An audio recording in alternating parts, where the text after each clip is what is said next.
네, 개인 투자자분들이 많이 보유하고 있는 종목 혹은 개인 투자자분들이 많이 궁금해하실 종목을 저희가 집중 분석해서 기업의 향후 전망을 전해드리는 시간입니다. 오늘도 좀 뜻깊은 시간이 되셨으면 하겠고요. 하이투자증권 강북 WM센터 이화진 과장과 함께하겠습니다.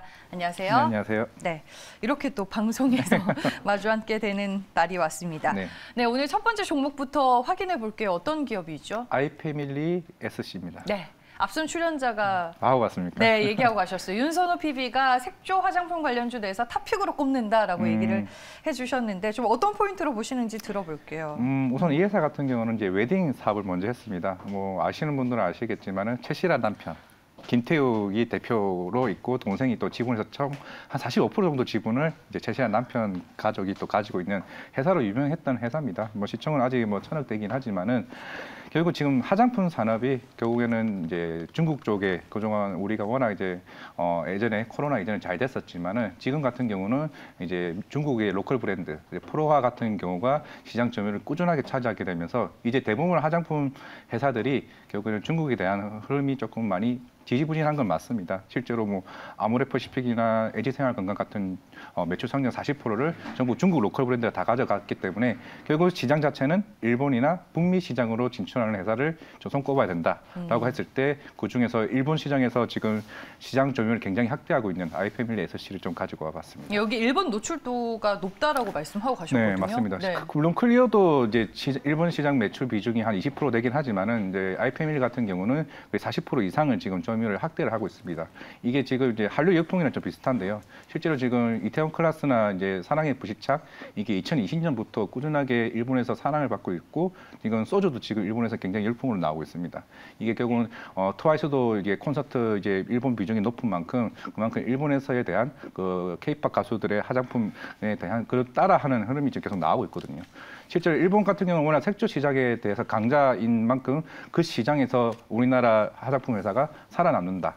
실제로 지금 이제 립스틱 같은 경우가 리틴트라 그러죠. 리틴트 같은 경우가 이제 이 회사의 매출 비중이 굉장히 큰데 일본에서 굉장히 꾸준하게 성장하고 있다는 측면에서 봐야 될 것 같은데 네. 물론 이것 말고도 지금 아이클리너가 2분기에 나오면서 이제 조금 상품군을 좀 다양화시키고 있습니다. 결국 이렇게 하고 있고 지금 타겟이 롬앤 브랜드의 타겟이 10대나 20대 초반을 이제 위주로 하고 있는데 아마 4분기에 신규 브랜드가 좀 런칭이 될 거예요. 이제 런칭이 되면은 이제 타겟이 20대 후반이나 30대 초반. 그만큼 이제 롬앤 브랜드 같은 경우는 조금 단가가 좀 싼 부분이 있지만은 오히려 단가가 높아진 부분을 인해 가지고 어느 정도 카테고리를 또 여러 개로 세분화시키게 된다고 그러면 좀 실적 자체가 4분기 지금 2분기 올해 1, 2, 3분기가 대략 200억대 매출이 나왔는데 4분기 때부터 한 300억 정도 이상이 좀 나오지 않을까 싶습니다. 그만큼 성장성이 미국적으로 지금 나오고 있는 상황이고요. 그리고 4분기 되면은 이제 또 올리브영에서 10월 달에 행사가 또 따로 이벤트가 있습니다. 그렇게 되면은 워낙 이제 중저가의 행사로 인해서 실적이 굉장히 잘 나올 수 있는 부분이기 때문에 조금 긍정적으로 봐야 되지 않을까 싶습니다. 뭐 살짝 흘려가면서 말씀을 해주셔가지고 네. 여기에 이제 좀 주력 립 제품이 롬앤? 네, 롬앤. 저보다 더 잘하시는 것 같아요, 과장님. 이게 색깔이 빨간색으로 약간 조금 이쁘장이 돼 있습니다. 저도 이제 그 사진을 보기는 했는데 네. 항상 평상시에는 모르고 있다가 사실 아이패밀리를 보면서 이걸 쓰고 있던 게 롬앤이었구나라고 생각을 했던 게 있었어요. 오늘 이 종목 하신다고 해서 제가 이제 공부를 하니까 네. 롬앤이라는 이 제품이 상당히 유명해서 저희 회사에 있는 아가들한테 물어봤어요. 그 올리브영에서 굉장히 인기가 맞아요. 많은 제품이라고 하더라고요. 이게 좀 주력 제품으로 꼽히나 봐요. 그 비중이 제일 큽니다. 그래요? 네, 이제 롬앤 브랜드 자체가 이제 워낙 이제 올리브영 같은 이제 H&B 스토어 같은 뭐 랄라브라나 이런 쪽에 많이 잘 나가고 있는 상황이죠. 근데 요즘에 이제 화장품 업체들이 워낙 많기 때문에 그 업체만이 가지고 있는 차별성이 좀 있어야 될 것 같아요. 뭐 요즘에는 워낙 뭐 인플루언서다 뭐 이런 것도 좀 많이 쓰기도 하고 혹은 뭐 코스메틱 덕후? 네. 코덕을 겨냥한 뭐 이런 제품들도 많이 내놓고 그러는 것 같은데 그러면서 좀 차별성이 두드러질까요? 이 기업이? 어느 정도는 네. 그래서 이제 아마 이 회사도 우리가 립틴트만으로도 이게 버틸 수 있을까라는 생각을 하고 있고 이제 앵커님도 말씀하셨던 것처럼 워낙 이제 인플루언서들에 대한 제품군이 많잖아요. 뭐 스타일난다나 워낙 이제 우리가 알고 있던 대형 화장품에서 이제 누구나 이제 어느 정도 할 수 있는 화장품 시대가 온 것만큼 결국에는 다양한 상품군과 그만큼 마케팅이 좀 중요한 부분입니다. 결국에는 이제 어떻게 보면 일본 시장에서 성공한 것도 좀 먼저 선점했다는 거죠. 어떻게 보면 클리오와 비슷하게. 왜냐하면 일본 시장 같은 경우가 중국 다음으로 아시아에서 가장 두 번째로 큰 시장 규모이고, 근데 그런 시장에서 살아남았다. 정말 중요하죠. 그리고 제일 중요한 거는 이제 북미 시장입니다. 미국 시장 같은 경우는 우리나라와 다르게 워낙 색조 쪽으로 좀 다양하게 쓸 수 있는 부분이거든요. 왜냐하면은 미국 같은 경우는 워낙 이제 인종 자체가 좀 다양하게 있고, 그리고 색조가 다양한 색깔로, 우리는 거의 빨간색 위주로 하고 있는데 외국 같은 경우는 워낙 다양하게 쓸 수 있다는 측면에서는 만약 북미 시장 진출, 그리고 다양한 제품군으로 나눈다고 하게 되면 그쪽으로 하게 되면 좀 성장성이 더 크지 않을까 생각하고 있습니다. 네, 동서가 이제 뭐 밸류에이션 프리미엄을 받으려면 말씀해 주셨다시피 상품군을 얼마나 확장해 나가고, 그렇죠. 브랜드를 얼마나 확장해 나가는지가 상당히 중요한 포인트가 될 것 같습니다. 네, 주주총회 다음 두 번째 종목은 뭘까요? 네, 신세계 인터내셔널입니다. 좀 이게 같은 맥락에 있는 종목들이네요. 보통 이제 저도 최대한 세 종목을 가지고 올 때 같은 군을 좀 비교를 해보려고 하고는 있는데, 이제 어제 같은 경우는 좀 신세계 인터내셔널 좀 눈에 좀 들어왔던 게 있어가지고 좀 가지고 왔습니다. 네, 어떤 포인트 보고 계세요? 결국에는 2분기 때부터 이제 코로나가 이제 리오프닝이 풀리면서 이제 명품 소비에 대한 이제 기대감이 계속 꾸준하게 나왔던 거죠. 이제 신세계 인터내셔널 같은 경우는 이제 해외 브랜드에 대한 MD 경쟁력으로 꾸준하게 시장에서 관심을 받았던 부분이고, 최근에 뭐 산타마리아 노벨라나 뭐 아르마니나 딥티크, 그리고 셀린느와 같은 다양한 이제 해외에 있는 브랜드를 꾸준하게 다른 경쟁 회사 대비해서 많이 수입을 해왔습니다. 그게 실적으로 고스란히 나왔고, 그리고 안 되는 부분은 빠르게 철수하고, 지금 중국 시장에 있는 자체 브랜드 화장품도 지금 서서히 철수하고 있는 상황입니다. 결국에는 장기적인 측면에서 우리가 잘할 수 있는 부분을 좀 경쟁력 있게 해보자라고 지금 하고 있는 건데, 결국은 해외 패션 쪽의 실적이 올해 꾸준하게 2분기, 3분기에 계속 잘 나왔습니다. 그렇기 때문에 좀 기대를 해볼 수가 있을 것 같고, 물론 국내 브랜드 톰보이가 또 그걸로 자회사 브랜드를 또 가지고 있는데, 톰보이도 국내 브랜드 쪽에서는 견고하게 계속 성장성이 나오고 있다는 측면에서는 좀 안정적인 측면에서 수익률을 기대해 볼 수 있는 부분이 아닌가라고 좀 생각해 볼 수 있을 것 같습니다. 어떻게 보면 수입 브랜드를 유통하는 업체다 보니까 환율에 대한 부담감은 없어요? 일단 그런 환율의 부담감도 충분히 있을 수는 있겠지만, 네. 사실 우리가 명품을 살 때 사실 그 비용단에서 좀 다른 보다 조금 덜하지 않을까, 보통 사람들처럼. 왜냐하면 아무리 인플레이션이 좋아도 500만 원짜리, 1000만 원짜리 백을 살 때 그게 큰 영향을 사실은 없잖아요. 그래서 그게 명품, 이번에 인플레이션, 올해 한 해 인플레이션이 많이 생기면서 다른 제품과 다르게 명품 쪽 오히려 소비가 더 많이 나왔다는 측면. 맞아요. 최근에 저도 추석 때 이제 다른 아울렛이나 백화점을 들렀을 때 오히려 명품 매장 같은 경우는 줄 서서 계속 대기하고 있다는 측면. 저도 그거 보면서 신세계 인터내셔널을 다시 봐야겠구나 생각을 잠시 다시 하게 되더라고요. 맞아요. 우리가 명품은 아직까지 오픈런을 하고 있기 때문에 국내 소비 양극화의 수혜주라는 표현이 딱 걸맞는 것 같습니다. 신세계 인터내셔널이었고요. 뭐 패션과 수입 화장품 사업부의 견조한 성장세를 여러분 눈여겨보시길 바라겠습니다. 세 종목 보는 걸로 알고 있는데 마지막 종목은 뭘까요? KH바텍입니다.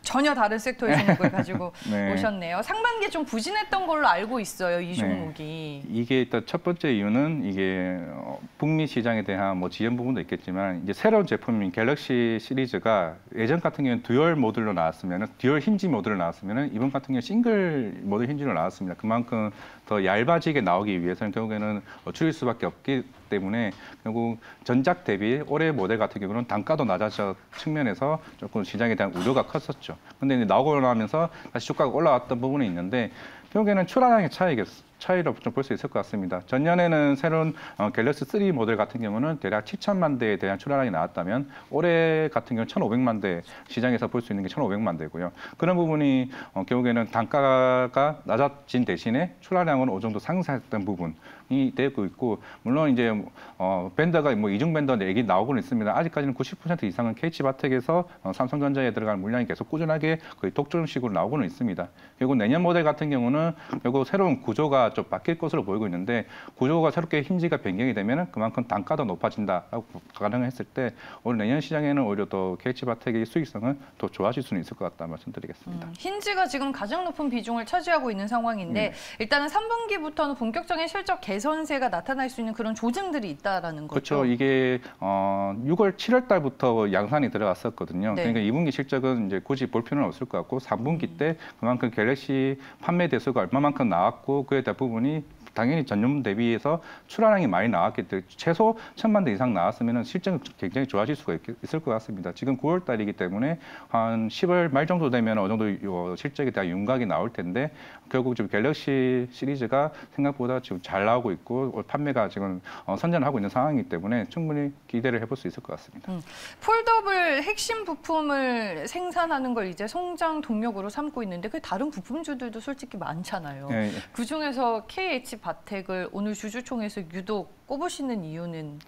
결국에는 지금 내년에 나올 지금 뭐 중국 쪽에서도 폴더블은 계속 나오고는 있습니다만 이게 물방울 힌지라고 해서 결국은 중국은 꾸준하게 했지만 계속 실패를 하고 있습니다.